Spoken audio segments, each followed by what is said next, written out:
When it rains, everyone notices the same things. Roofs drip, yards turn muddy, roads fill with water, potholes get worse, some streets flood, some areas wash away completely. And then, once the rain stops, life continues. Very few people stop to ask a simple question. Where did all that water actually go? It didn't vanish, it didn't soak away completely, and it didn't just run off in some vague way. That water moved through a system made up of many small, ordinary pieces of infrastructure that most people see every day. But most people don't realize that this infrastructure is connected. Gutters on houses, slopes in yards, curbs along roads, drains on street corners, concrete channels, pipes under roads, rivers beyond our towns. This video follows that journey from the moment rain hits the roof to the moment it reaches a dam. Rain is clean when it falls from the sky. Up there, before it touches anything, it's just water. But the moment rain hits the ground, things change. In natural areas like fields, bush, or open land, rain mostly soaks in the soil. It moves slowly. It feeds plants. It replenishes groundwater over time. That's how rain is meant to behave in nature. But built environments are different. In towns, cities, and townships, rain lands on hard surfaces, roofs, concrete floors, paving, tarred roads. These surfaces don't absorb water, so instead of soaking it in, rain starts moving. The moment rainwater starts flowing across hard surfaces, it becomes something else. It becomes storm water. Storm water is not sewage. It is not toilet water. It is not water from kitchens or bathrooms. It is simply rain that has nowhere to go except sideways. And once water starts moving sideways, it needs guidance. Without guidance, it floods houses, it damages roads, it erodes soil, it finds the weakest points and exploits them. Stormwater systems exist to control that movement, to guide rain safely away from homes, roads, and people, and into systems designed to handle it. When it rains, the water doesn't choose one place to fall. It falls everywhere. It falls on roofs. It falls on roads. It falls on pavements. It falls on parking areas. It falls on yards. It falls on school grounds. It falls on open land between houses. It falls in townships, suburbs, informal areas, and rural settlements. Wherever rain lands, something has to happen next. If the surface can absorb water, the rain slows down and sinks in. If the surface cannot absorb water, the rain starts to move, and wherever rain starts to move, stormwater infrastructure appears. Sometimes that infrastructure is obvious. Sometimes it's so ordinary that people don't even notice it. Take roofs, for example. When rain falls on a roof, it doesn't just sit there. Roofs are shaped and sloped on purpose. That slope guides water into gutters. Gutters are small channels designed to collect rain and control where it goes next. They stop water from pouring randomly off roof edges. They stop water from soaking the ground right next to walls. From gutters, water moves into downpipes. Downpipes bring roof water safely down to ground level at specific controlled points. And those points matter. Sometimes the water is directed onto the ground in a way that allows it to flow away from the house. Sometimes it is connected directly into underground stormwater pipes. Sometimes it feeds into open channels or surface drains. The goal is always the same: to move roof water away from the building in a controlled way without letting it pool, soak foundations, or cause damage. That's one stormwater pathway. But roofs are only a part of the picture. In many places, rain never touches a building at all. It falls directly onto roads. Roads are hard surfaces. they don't absorb water. So rain spreads across the surface and starts flowing.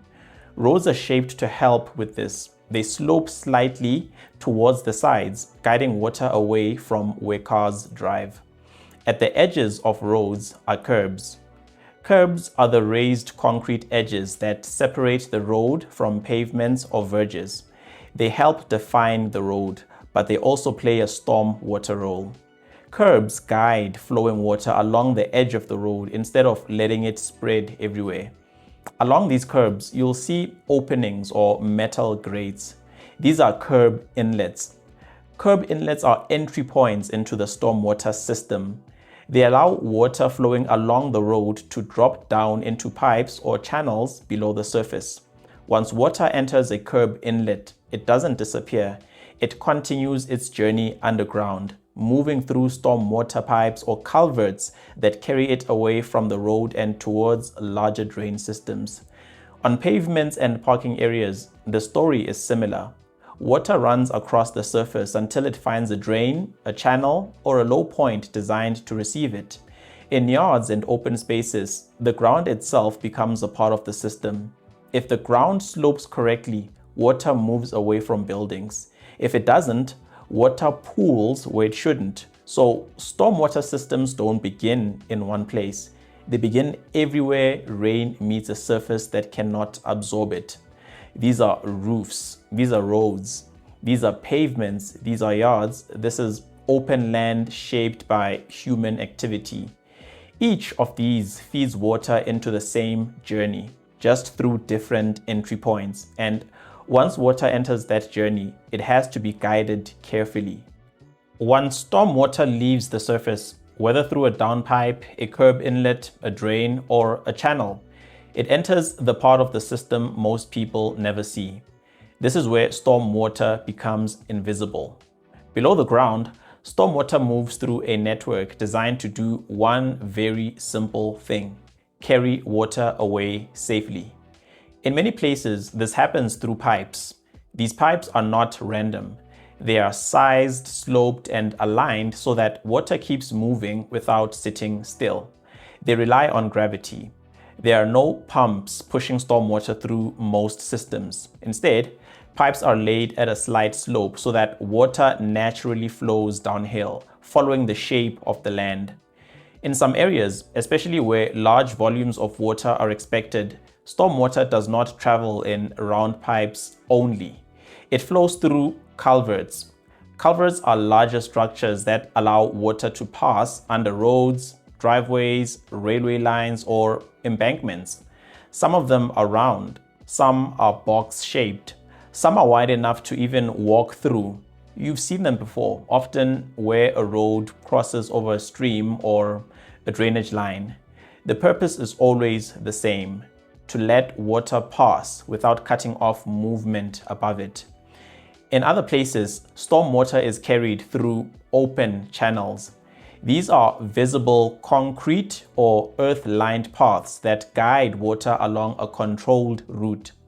They are common along highways, between neighborhoods, near informal settlements, and in areas where pipes would be too small or too expensive. Open channels may look simple, but they are carefully shaped.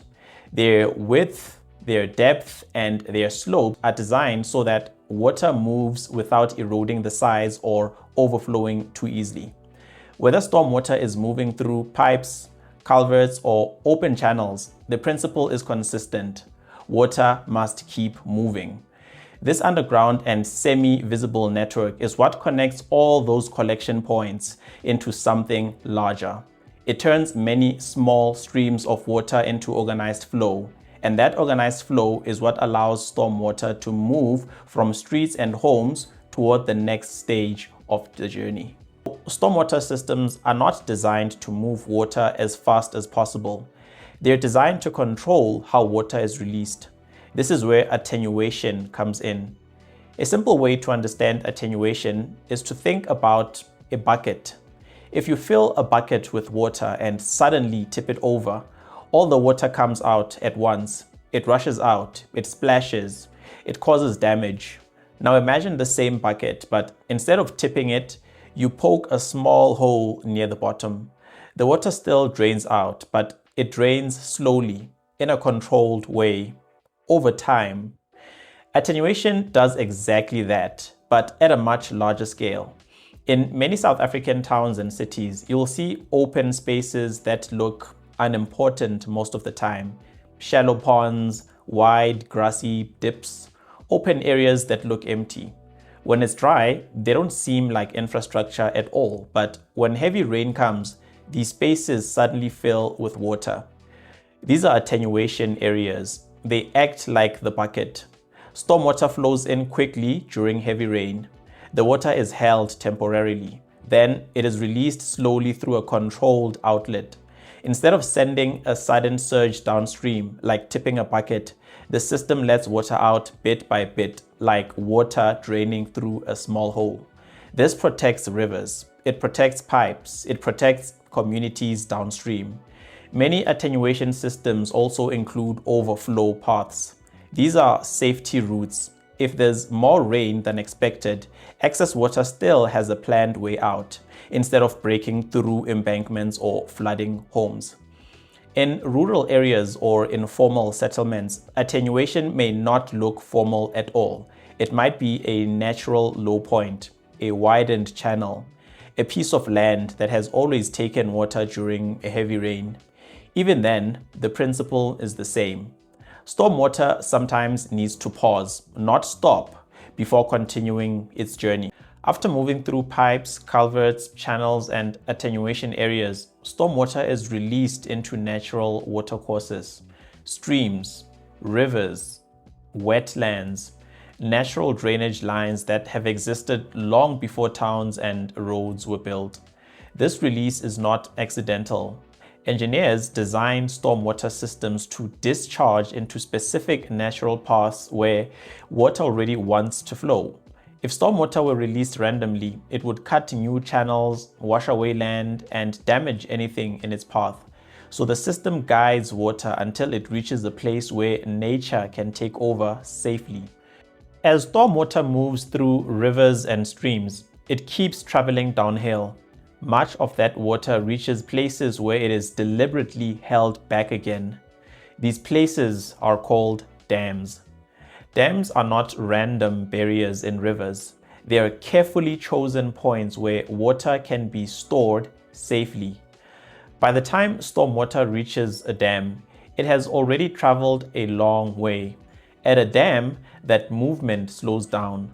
Water spreads out. Sediment settles. Flow becomes calmer. This is important. Without dams, most stormwater would rush straight to the sea. South Africa would lose much of the rain it depends on during dry periods. Dams allow rain that fell during storms to be used months, sometimes years later. So even though stormwater often causes problems when it falls too quickly, it also becomes a resource when it is stored properly. When stormwater is guided properly, it protects homes, it protects roads, it protects rivers, and it helps fill the dams we all depend on. When it isn't, the damage doesn't stay local. It moves, it spreads, it shows up somewhere else, often where people least expect it. Stormwater systems don't ask for attention. They don't announce themselves. They just quietly do their job until they can't. The next time it rains and you see water flowing along a street, disappearing into a drain, or pooling where it shouldn't, you'll know that water isn't lost. It's part of something bigger, and how we guide it matters more than most people realize. Hi everyone, the South African engineer here. If this explanation was useful, please like the video, subscribe, and turn on your notifications. Every subscription is a brick used to build the Engineering Explained house. Let's build this house together. Thank you for watching.